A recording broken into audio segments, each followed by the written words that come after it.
Hello class, welcome back बच्चों। तो पहले बच्चों स्टार्ट करते हैं नया लेक्चर। अब वो लास्ट लेक्चर में ना इस टेबल पे मैं एनालिसिस करके गया था, एक बार दोबारा से थोड़ी सी बात करते हैं। बाबू, ये टेबल बताती है कि कौन सा सेक्टर जीडीपी में कितना कंट्रीब्यूट कर रहा है तीनों ही कंट्रीज का, और बेटा कौन सा सेक्टर कितनी एम्प्लॉयमेंट जनरेट कर रहा है तीनों ही कंट्री का। बाबू, मैंने एनालिसिस के पांच पॉइंट डिस्कस कर दिए थे। एक बार मैं फटाफट से रिवाइज कर देता हूँ, आप सामने देखना, और आज चैप्टर भी खत्म हो जाएंगे। ठीक है, 10 मार्क्स चैप्टर है, आज खत्म हो जाएगा। बाबू, काफ़ी पोर्शन आपने याद भी किया है, काफ़ी पेंडिंग भी है, मैं याद भी कराऊंगा। मैंने पहले ही बोला है कि ये बुक ऐसे नहीं खत्म होगी, बिना याद करे नहीं खत्म होगी, साथ साथ सब याद होता जाएगा। तो बाबू, सबसे पहले हम एनालिसिस यहाँ पर कर रहे थे। मैंने सबसे पहली बात आपको कही थी पेपर में, यही लिखना, all the three countries shows structural transformation, now the agriculture is not the principal contributor to GDP. बेटा तीनों ही कंट्री में देख लो, क्या आज की तारीख में एग्रीकल्चर प्रिंसिपल कॉन्ट्रीब्यूटर है क्या? नहीं। अब तो प्रिंसिपल कॉन्ट्रीब्यूटर सर्विस सेक्टर दिखाई दे रहा है तीनों ही कंट्री में, है ना। कंट्रीब्यूशन टू जीडीपी मतलब ग्रॉस वैल्यू एडेड जीडीपी के बराबर होता है, जिन्होंने मैक्रो इकोनॉमिक्स पढ़ रखी है, पहली यूनिट। ठीक है ना जी। तो बाबू, तीनों की तीनों कंट्री में now agriculture is not more a principal contributor. अब एग्रीकल्चर प्रिंसिपल कॉन्ट्रीब्यूटर नहीं रहा। बेटा, India and Pakistan rely on the service sector, but China equally rely on the secondary sector too. अब वो सामने देखना, सेकेंड पॉइंट में एक बार रिपीट कर रहा हूं बेटा, इंडिया और पाकिस्तान ने ना रिलाय करा था सिर्फ सर्विस सेक्टर पर, और अगर आप चाइना को देखो तो बेटा उसने इक्वली रिलाय करा है अपने मैन्युफैक्चरिंग सेक्टर पर या इंडस्ट्रियल सेक्टर पर या सेकेंडरी सेक्टर पर। बेटा ये बात मैंने पहले भी बोली है और बहुत बार बोली और मैं फिर बोल रहा हूँ बेटा, ये जो एक्सपीरियंस है चाइना का, ये इसने मोस्ट डेवलप्ड कंट्रीज का एक्सपीरियंस इस्तेमाल किया। कोई भी कंट्री डेवलप तभी हो पाई है जब उसने फोकस करा अपने सेकेंडरी सेक्टर पर। तो चाइना ने ना वही गोल उठाया, इसने देखा कोई भी कंट्री डेवलप क्यों हुई, क्योंकि उसने सेकेंडरी सेक्टर पे फोकस किया। तो चाइना ने रिलाय करा अपने सेकेंडरी सेक्टर पर भी लगभग बराबर। ठीक है ना भाई, यहाँ तो गैप बहुत सब्सटेंशियल है, हमने नहीं रिलाय करा। समझ में आई तो बात है। तीसरी बात हमने बेटा डिस्कस की थी कि बेटा कभी ना कभी इंडिया ने एम्फोसिस दिया एग्रीकल्चर सेक्टर को, फिर बेटा 20-30 साल एम्फोसिस देने के बाद हम सीधा शिफ्ट कर गए टर्शरी सेक्टर पे without giving emphasis to the secondary sector. Same काम इंडिया ने करा, सेम काम पाकिस्तान ने करा। एग्रीकल्चर सेक्टर को हीरो बना के रखा 30-40 साल तक, उसके बाद हीरो बना दिया सीधा टर्शरी सेक्टर को, जो बाबू कभी इंपॉर्टेंस देनी चाहिए थी सेकेंडरी सेक्टर को, वो कभी मिली नहीं। इसी वजह से बेटा आज तक इंडिया एक डेवलपिंग कंट्री है। तीन बातें समझ में, कोई दिक्कत तो नहीं। बाबू, जैसे आप जीडीपी में शिफ्ट हो गए प्राइमरी सेक्टर से टर्शरी सेक्टर पर, क्या एम्प्लॉयमेंट में शिफ्ट हुए? वैसे दिखाई दे रहा है। आज भी बेटा देश के 43% पॉपुलेशन एग्रीकल्चर में एंगेज्ड है and contributing only 16% to GDP. ये बात परसों आयुषी ने बताई थी, यही बात बोली थी ना उसने सबसे पहली बात, मैंने कहा था, लेकिन मैं सबसे पहली बात ये लिखना नहीं चाहता। बाबू, 43% पॉपुलेशन आज भी एग्रीकल्चर में एंगेज्ड है। समझ रहे हो ना बेटा, इंडिया और पाकिस्तान में ना पीपल स्टक हो गए हैं, एग्रीकल्चर से बाहर निकलना नहीं चाहते बस। ठीक है ना बाबू, अगर इंडिया और पाकिस्तान दोनों की बात करें तो भाई we are able to generate the output outside agriculture. हम बेटा आउटपुट तो जनरेट कर रहे हैं एग्रीकल्चर के बाहर। इंडिया कितना आउटपुट जनरेट कर रहा है सिर्फ एग्रीकल्चर में? 16%। एग्रीकल्चर के बाहर हम 84% आउटपुट जनरेट कर रहे हैं, 84%। पाकिस्तान भी कितना कर रहा है? 76% आउटपुट जनरेट कर रहा है। क्या बेटा इक्वल एम्प्लॉयमेंट जनरेट कर पाए आप आउटसाइड एग्रीकल्चर? नौकरियां नहीं है एग्रीकल्चर के बाहर, ना हिंदुस्तान में ना पाकिस्तान में दिखाई दे रहा है वेरी क्लियरली। सिर्फ 57% लोग लगे हुए हैं। देखो, अगर आप कहोगे कि ग्रोथ नहीं है तो आप बेवकूफ हो। 84% जीडीपी का आ रहा है सेकेंडरी और टर्शरी सेक्टर से, लेकिन नौकरियां कितनी है? सिर्फ 57%। बाबू इस सिचुएशन को बोला जाता है टेक्निकल भाषा में, इकोनॉमिक्स की भाषा में, jobless growth process. It is a growth process, ये ग्रोथ है, पर बाबू ये कैसी ग्रोथ है? जॉबलेस ग्रोथ है। ग्रोथ तो कर रहा है देश, पर जॉब जनरेट नहीं हो रही उतनी। ये 5 पॉइंट का मैंने डिस्कशन किया था बेटा, ठीक है जी। लिख दें या पहले एक और टॉपिक समझा दूं, खत्म कर दूं, फिर लिख दें, जैसे आपको?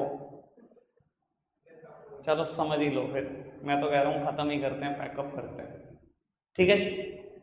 बाबू मैंने कोई भी एनालिसिस मैंने पढ़वाया नहीं है एनसीईआरटी से, क्योंकि उनका एनालिसिस बहुत फीका है, ठीक है। आप पढ़कर जरूर देख लेना, पर वो बहुत फीका एनालिसिस है।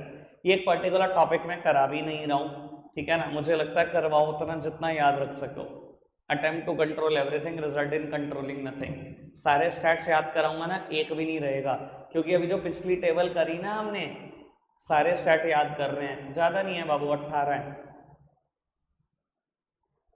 बस इसलिए आईडी मुश्किल है, इसीलिए ही आईडी मुश्किल है, ठीक है ना। इस पर्टिकुलर चैप्टर में 50 से ज्यादा स्टैट हो जाते हैं आदमी के पास करने के लिए, एक ही चैप्टर में। आईडी इसलिए मुश्किल है बेटा। चलो खैर बाबू आगे बढ़ाते हैं, क्लास टॉपिक की तरफ डिस्कशन है हमारा बेटा। ह्यूमन डेवलपमेंट इंडेक्स बोलते हैं टॉपिक को, HDI, ह्यूमन डेवलपमेंट इंडेक्स। मैं खैर इंट्रोडक्शन दूंगा आपको। बाबू बहुत सारी चीजें आपको गिवन है, इतने सारे स्टैट्स याद नहीं करने, मुझे भी पता है जान निकल सकती है, इतने सारे याद कराऊंगा। पहले चीजों का मतलब बताता हूँ, मेरी तरफ देखो बेटा। 9 अलग अलग आइटम्स हैं पूरे वर्ल्ड वाइड ना बेटा। इन 9 आइटम्स के बेसिस पर आउट ऑफ 1 नंबर दिए जाते हैं सारी कंट्रीज को। इन 9 इंडिकेटर्स को मिलाकर एक कंपोजिट इंडेक्स फ्रेम किया गया है, जिस इंडेक्स का नाम रखा गया है HDI, ह्यूमन डेवलपमेंट इंडेक्स। इससे पता लगता है बेटा किसी भी देश में ह्यूमन कितना डेवलप कर रहे हैं। ये 9 इंडिकेटर क्या है, आपको नाम रटने भी हैं, पर मैं एक बार बताने की कोशिश करता हूं। सबसे पहली आइटम है 9 में से लाइफ एक्सपेक्टेंसी, कि एवरेज लाइफ कितनी है ह्यूमन बीइंग की। अच्छा जितनी ज्यादा उतनी अच्छी ना, जिस देश में जितनी ज्यादा उतनी अच्छी। अडल्ट लिटरेसी रेट बाबू, अडल्ट लिटरेसी रेट 18 साल के बाद लोग कितनी पढ़ाई करते हैं, जितना ज्यादा हो उस देश के लिए उतना अच्छा। स्किल्ड वर्कफोर्स जितनी ज्यादा उतनी अच्छी है देश के लिए, है ना। Percentage of population below poverty line, कि कितने लोग बिलो पॉवर्टी लाइन रहते हैं, भाई जितने कम उतने अच्छे। इंडिया के हालात आपको पता ही है, आपको पता है इंडिया में पुअर की डेफिनेशन क्या है? वाट लग जाएगी सुन के। अगर मैं आपको बता दूं ना नॉन पुअर कौन है, तो आपकी वाट लग जाएगी। अर्बन एरिया में अगर आप महीने का 1000 रुपये से ज्यादा कमाते हो, you are considered at non poor, आप पुअर नहीं हो। 1000 रुपये महीने से ज्यादा, 33 रुपये दिन कमाते हो ना, आप पुअर नहीं हो। और रूरल एरिया में 814 रुपये से ज्यादा कमाते हो तो आप पुअर नहीं हो। मैं कहता हूं अभी इतनी रिलैक्स डेफिनेशन है, अगर इसको थोड़ा सा स्ट्रिक्ट कर दिया जाए ना 15-20 हजार, तो आधा देश डूब जाएगा पॉवर्टी लाइन के नीचे, ठीक है जी। मैंने 3 बातें बोली, तीनों के नाम समझ में आए? Life expectancy, adult literacy rate, percentage of population below poverty line. उसके बाद infant mortality rate, maternal mortality rate. Infant mortality rate, infant मतलब जो चिल्ड्रन है बिलो 1 ईयर। बाबू कितने चिल्ड्रन ऐसे हैं जो 1 साल भी पूरा नहीं करते और डेथ हो जाती है, वो इन्फेंट मोर्टेलिटी रेट होता है। मैटरनल मोर्टेलिटी रेट बेटा, समझदार को इशारा काफी, जो प्रेग्नेंट लेडी हैं उनकी कितनी डेथ हो जाती है, वो मैटरनल मोर्टेलिटी रेट है, ठीक है जी। ये जितना कम हो उतना अच्छा, इन्फेंट मोर्टेलिटी रेट भी और मैटरनल मोर्टेलिटी रेट भी, ठीक है। 5 बातें। Percentage of population having access to improved water resources, कितने परसेंट पॉपुलेशन के पास साफ पीने का पानी है, जितना ज्यादा हो उस देश के लिए उतना अच्छा, ठीक है। 6 बातें। फिर बेटा percentage of population having access to improved sanitation, sanitation की फैसिलिटी कितनी अच्छी है हमारे देश भर में, जिस देश में जितनी ज्यादा अच्छी है उतना बढ़िया, ठीक है ना। हमारे देश में तो खैर अब थोड़ा सा सिस्टम संवर रहा है, 2014 के बाद से कुछ लगता है इम्प्रूवमेंट आई, वरना क्या यार, वही एक मूवी भी आई थी टॉयलेट, एक प्रेम कथा, सबने देखा है, ये एक्चुअल रियलिटी है भाई हमारे देश की। लोगों के पास प्रॉपर सैनिटेशन फैसिलिटी भी नहीं है भाई, ठीक है ना। फिर बेटा एक और फैक्टर आता है, percentage of under nourished children. बेटा कितने चिल्ड्रन ऐसे जिनको पूरा नरिशमेंट भी नहीं मिल पाता, प्रॉपर कैलोरीज भी नहीं मिल पाती, मतलब इतना खाने को नहीं मिलता कि उनके अंदर प्रॉपर कैलोरी चली जाए। अगर एक बच्चे को 1200 कैलोरी की 1500 कैलोरी की जरूरत है, तो उसको 1200-1500 कैलोरी नहीं मिल रही है, प्रॉपर न्यूट्रिशन नहीं मिल रहा। तो बाबू ऐसी पॉपुलेशन जितनी कम हो देश में उतनी ज्यादा अच्छा है। और जीडीपी पर कैपिटा, बाबू पर कैपिटा का मतलब पर हेड अवेलेबिलिटी ऑफ जीडीपी।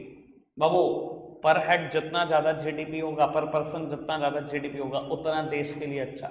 तो बाबू ये 9 फैक्टर हैं, सब में ह्यूमन का रोल है। इन 9 फैक्टर को इकट्ठा करके एक कंपोजिट इंडेक्स फ्रेम किया गया, जिसका नाम रखा गया HDI, human development index. Out of 1 marks दिए जाते हैं, हर साल दिए जाते हैं, ठीक है जी। हमारी तो खैर रैंक सुन के आपके तोते उड़ जाएंगे, ठीक है जी। और आपको पता भी हमारे पीछे होने की वजह, बहुत सारे फैक्टर ऐसे हैं जहां पर हम खरे नहीं उतर पाएंगे 9 में, ठीक है ना जी। बाबू चाइना के मार्क्स हैं 0.761, मैं एक बार खैर मार्क्स ही दिखा दूँ आपको। इंडिया 657, बाबू चाइना के मार्क्स हैं 1 में से 0.761, इंडिया 0.645, पाकिस्तान 0.557। बाबू हमारी रैंक 130, चाइना भी बहुत अच्छा नहीं है, 87 है, ठीक है जी। और पाकिस्तान हमारे से भी वर्स्ट 154।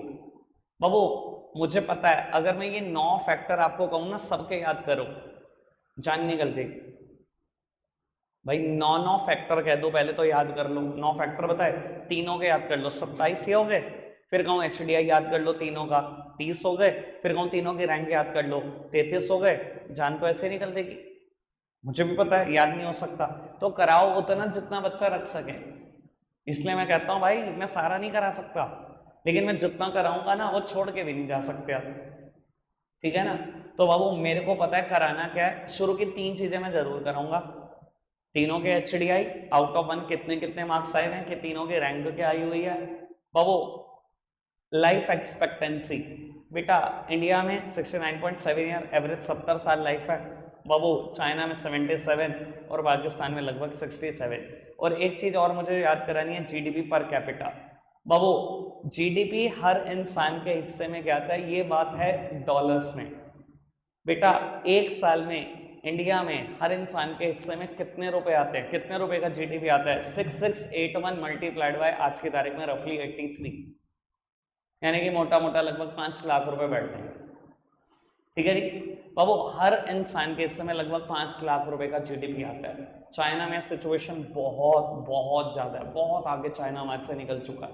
$16,057 मल्टीप्लाई कर लो 83 से, और बाबू उनकी पॉपुलेशन हमारे से कम नहीं है, हमारे बिल्कुल आसपास है। सोचो उनके हाथ में कितना जीडीपी आ रहा है पर हेड, पाकिस्तान में काफी कम है, $5,005 है, ठीक है जी। तो बाबू ये था लास्ट टॉपिक, चैप्टर खत्म हो जाता है। सिर्फ हमें अब नोट डाउन करने वाली बात है।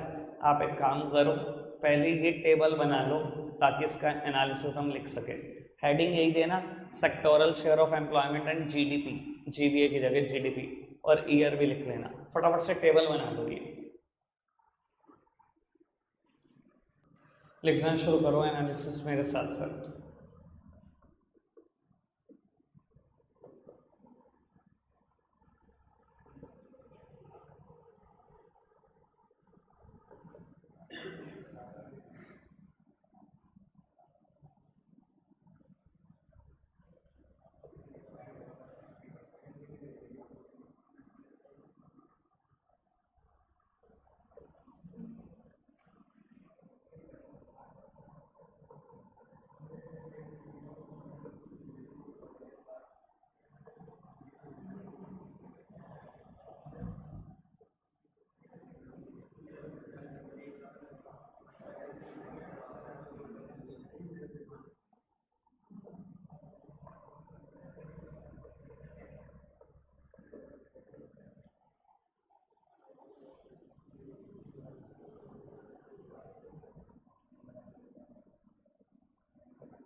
Gotcha.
वैसे ही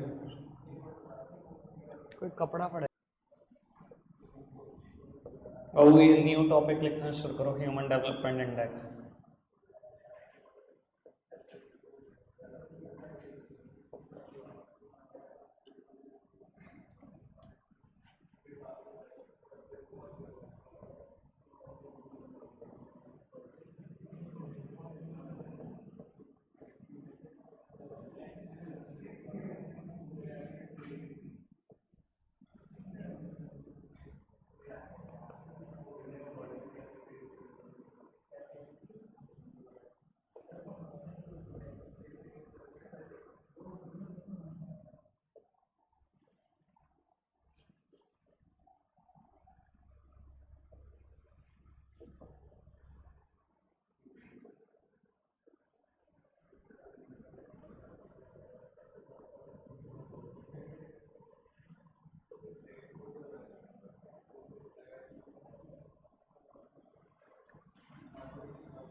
अब इसको नोट डाउन कर लो। रखते हैं आज के लिए इतना ही है प्यारे बच्चों, चैप्टर भी खत्म हो गया।